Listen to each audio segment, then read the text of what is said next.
welcome to my new tutorial.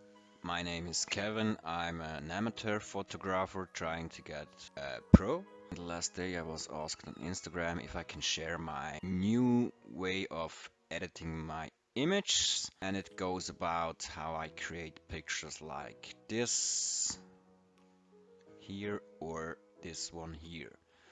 So we are going from like this picture, cut the foreground out and then add some cloudy background. So this one is an older one. It's not a raw file, it's just a JPEG, but that's no problem, that fits. If you want to download these files, link is in the description, so feel free to download it and maybe make all these steps with me. Well, first thing, sorry for the German software. I wasn't able to switch to English until yet. I just was lazy enough. What we first do is we go here to select and then select and mask. So click this, grab this tool here. The size like 72 pixel for this one is great. What we are going to do now is to mark everything we want to have in our new layer. So it's the foreground, so let's click here.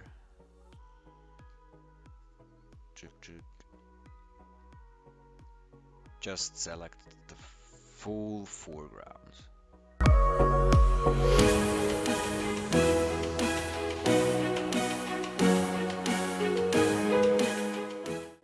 Good. Now you're done, and now we're going to pick this one. Also zoom a little bit in, and with this pen leave it in the same size as we had it, like 59 or 72, doesn't matter. Now we are going over these trees which weren't really good masked, just to get the best out of it. Just draw over all these blues you see here.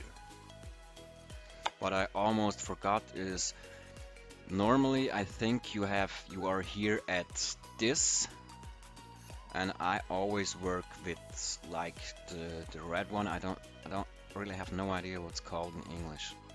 So with this one, so you see what's not selected is red. Also use here the smart radius to make it a little bit better, and this really takes time depending on how much detail you want to have at the new layer. It could take time. I had some shots that I really needed about almost an hour to fix everything.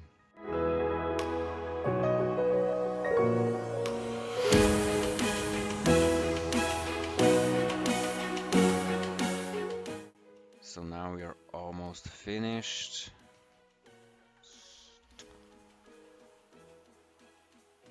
Let's check the horizon again, maybe here a little bit more. Just to try it. Perfect. Then go down here. I think in English it's output, and output in, just to make sure that the output is a new layer. Then click OK. So now we are here. Let's zoom out with our foreground. All we do now is going to the background, grab this thing and bring it to the foreground. Now maybe you have locked this layer, unlock it and bring this one into here, and also disable this layer. So and now you can adjust it the way you want, and you may see If you take a real good look, you can see that the light actually is coming from the right here. And in the background, in the clouds, in the sky, the sunset from this image is on the left side. So what you do now is make sure the background is selected, then press Ctrl and T on a PC, or I think it's Command and T on a Mac. And now forgot to zoom out. Just zoom out to have the whole thing. Go again, grab it, press Ctrl T. And what we do now is just convert it like mirroring. Because what we have now is like, just make it a little bit bigger so that we can be really sure it's the whole image is filled. Then press Enter, accept it, maybe zoom a little bit in. Yeah, here we are, back again, whole image. And now you can try to adjust the sky like you want. So now you see the sun is up here, so it looks a bit weird. It always looks a bit weird, but make it as real as possible. So like this is fine. What you do now is, from this step now, we are finished in Photoshop, because I do the color corrections always in Lightroom. So now go to File and save it as, let's call it Waterfall with the year of today, month of today, and I guess we have the 26th of September. What's important, save it as a PSD, PDD, PSDT file, just to import it later in Lightroom. Save. Okay, now we're done in Photoshop. Now let's go to Lightroom. Go to Library, Import, find this file, and then only import that file you want to edit. So, and what I normally do is just create a virtual copy. So here in Lightroom we are in English again, just to make sure we don't need to switch forward and back, or I don't know. I just do it. Select one of them and go into development mode. So what I always do is I first work on basics, and this mostly means I bring down the exposure just a little bit so that the sky is, the rays are still there and the foreground isn't too dark, because we also will bring up the contrast a little bit, just to try it out. The contrast in this file affects mostly the background, so we are not going too high. We also have a more or less problem, because we have a lot more image detail from the raw file from the sky and a lot less image information from the JPEG here in the foreground. So we need to be a little bit careful.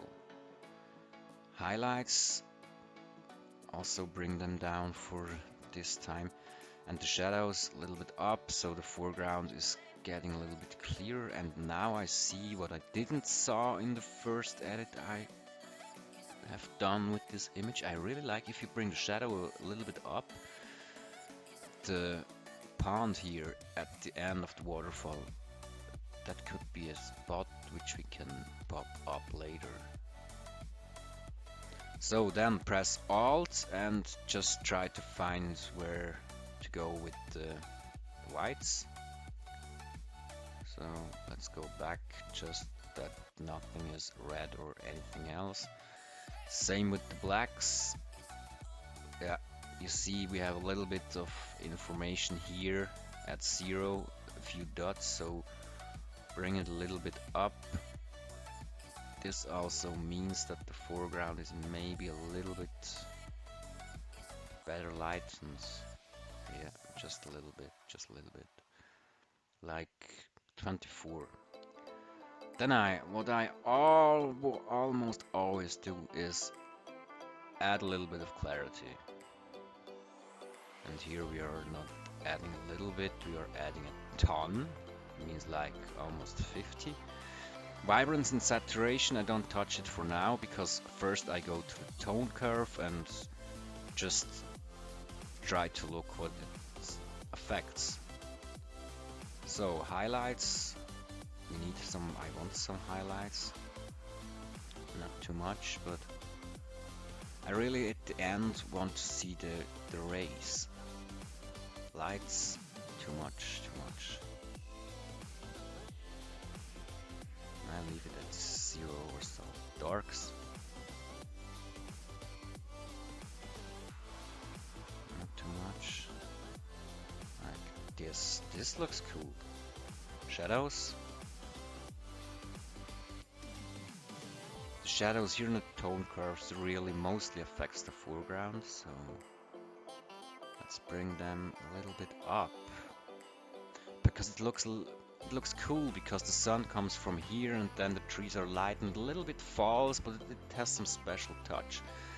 So now I go to Vibrance, and Vibrance and Saturation, it depends from image to image which one I use. So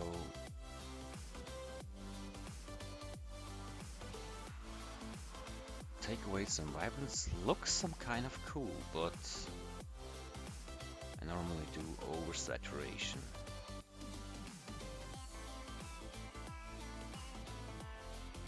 Yeah, it's going in the right direction.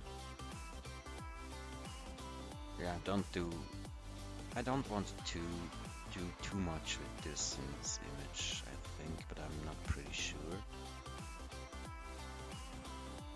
No, I like it that way. I like it both way, but normally I do more or less oversaturation. So now, not more here, I leave this all like it is, because I will work with a radial filter. So pick the radial filter, add it here on the backgrounds, invert mask, and then again working on with the clarity. So exposure is a little bit up. That's cool, maybe a little bit more contrast. I really want to, we need to be a little bit highlights. I want to see those rays, and here the rays are not really bad. Shadows? No, definitely not. Whites. So let's bring up the whites a little bit and take down the lights. Highlights a little bit. What happens with the black? Absolutely not what I wanted. And then also play around a little bit with sharpness. A little smoother. Yeah, like 36. Saturation, just try it out. Not what I wanted, so leave it more or less like 0. Now we want to add some colors, so we are next working with the temperature and tint of this radial filter. So just bring it a little bit to the black, to the blue, and also add some magenta, going into the magenta. This looks cool. Let's try to go to the yellows again. Ooh, that's also cool. And add a little bit more magenta. Okay, add a little bit more blue. That's too weird.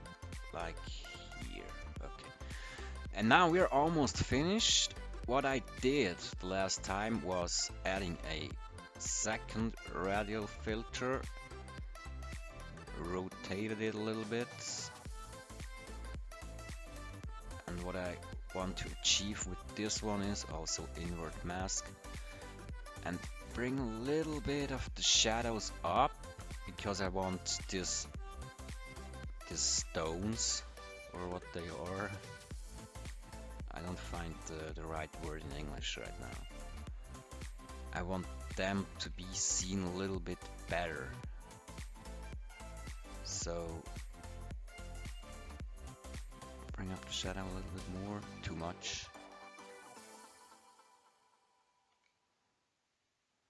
Yeah, maybe like this contrast. Yeah, I like it. It's not bad. Try it with the yellows, definitely not with blues. Yeah. Leave them as they were at 0. So and now the last radial filter, and this one is just dry. Maybe we delete it afterwards. Bring this spot here a little bit, make it a little bit pop. So invert mask. Try what happens if we get up with the exposure.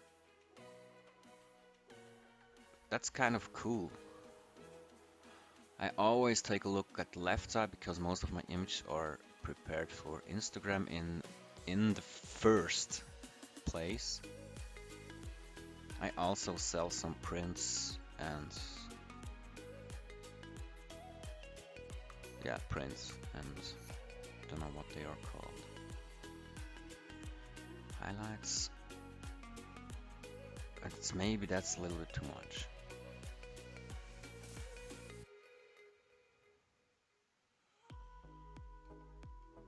Clarity, shadows. No, that's too unnatural. Maybe playing around with the temperature and the tint. Why not? A little bit more green. That's okay. Maybe make it a little bit bigger. Ooh, that's cool. That's too much. Maybe it's the wrong position. So let's bring it here. This is cool. Sun comes from the left also. But I like it. And edit an image the way you like it. I think that's the most important thing in post-processing of an image. Well, I think that's pretty it. Let's see how it went from here, from this image to this one, and I think it's pretty okay. I also like the left one, but this one is like, I just like it a little bit more. Well, that's it. Hope you learned something. If you liked the video, please give me a thumb up. If you didn't like it, make a thumb down, but I really would appreciate if you make it a thumb up. If you want to see more like that, follow me on Instagram or subscribe to my channel. I will do a lot more. Well then, have a nice day, and until next time, have a good time.